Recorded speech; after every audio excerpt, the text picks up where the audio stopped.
નમસ્કાર, આપ જોઈ રહ્યા છો P24 news Gujarat. Surat railway લૂંટના ગુનામાં વચગાળાની રજા પરથી સન 2019 એટલે કે 8 વર્ષથી ફરાર આરોપીને મહારાષ્ટ્ર મુંબઈના ધારાવી ઝૂંપડપટ્ટીમાંથી ઝડપી પાડતી સુરત શહેર ક્રાઇમ બ્રાન્ચ નાયબ police commissioner Shri crime Surat શહેરનાઓએ સુરત શહેર હદ વિસ્તારમાં ગુનાઓ આચરી લાંબા સમયથી નાસ્તા ફરતા તેમજ પેરોલ ફરલો જમ્પ ઇસમોને ઝડપી પાડવા સ્પેશિયલ ડ્રાઈવનું આયોજન કરેલ હોય, જે અનુસંધાને ક્રાઇમ બ્રાન્ચ સુરત શહેરના પોલીસ કર્મચારીઓને ઉપરી અધિકારીશ્રીઓએ જરૂરી સૂચના અને માર્ગદર્શન આપેલ હોય, જે અનુસંધાને ક્રાઇમ બ્રાન્ચના અલગ અલગ પોલીસ માણસોની ટીમ ઉપરી અધિકારીશ્રીના માર્ગદર્શન હેઠળ વર્કઆઉટમાં હતા। તે દરમિયાન નાસ્તા ફરતા સ્કોડના પોલીસ માણસોને મળેલ બાતમી હકીકત આધારે મહારાષ્ટ્ર રાજ્યના મુંબઈના ધારાવી ઝૂંપડપટ્ટીમાંથી વચગાળાના જામીન પરથી ફરાર આરોપી ઇસ્માઇલ ઉર્ફે ઇસ્માઇલ બેંગ્લોરી બારાઈમામ શેખ, ઉંમર વર્ષ 59, ધંધો બેકાર, રહેવાસી ધારાવી દુરવાડા, ભારતીય ચાલ, MP નગર, મકાન number B122, Mumbai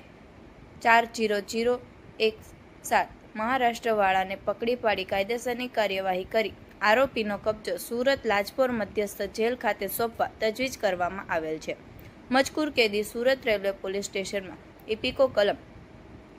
395, 352, 34 GP act કલમ 135 મુજબના ગુનામાં હકીકત એવી રીતની છે કે મજકૂર કેદી અને તેના સાગરીત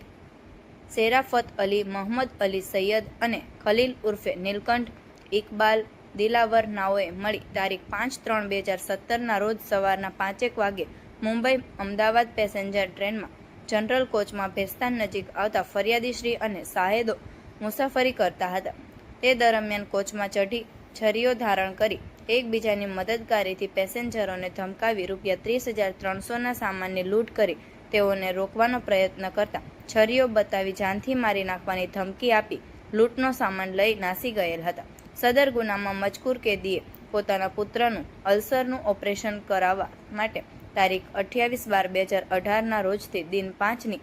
વચગાળાની રજા ઉપર જેલમાંથી બહાર આવેલ હતો। ત્યારબાદ તેને તારીખ 5/1/2019ના રોજ જેલમાં હાજર થવાનું હતું, પરંતુ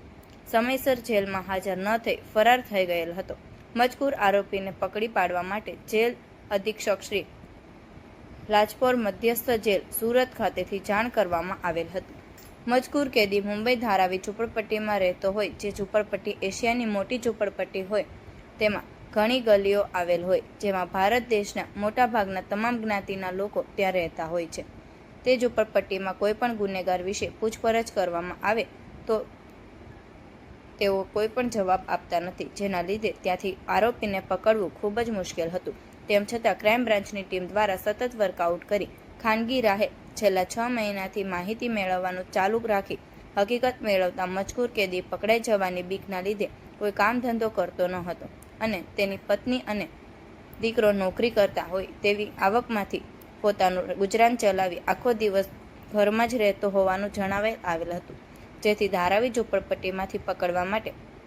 ક્રાઇમ બ્રાન્ચ સુરત દ્વારા ત્યાંના લોકોના પહેરવેશ જેવા કપડાં પહેરી મજૂરી કરતા હોય તેવી છાપ ઊભી કરી આરોપીના ઘર સુધી પહોંચી તેને ઘરમાંથી ઝડપી પાડવામાં આવેલ છે। આવા અવનવા સમાચાર સાંભળવા માટે જોતા રહો P24 ન્યૂઝ ગુજરાત।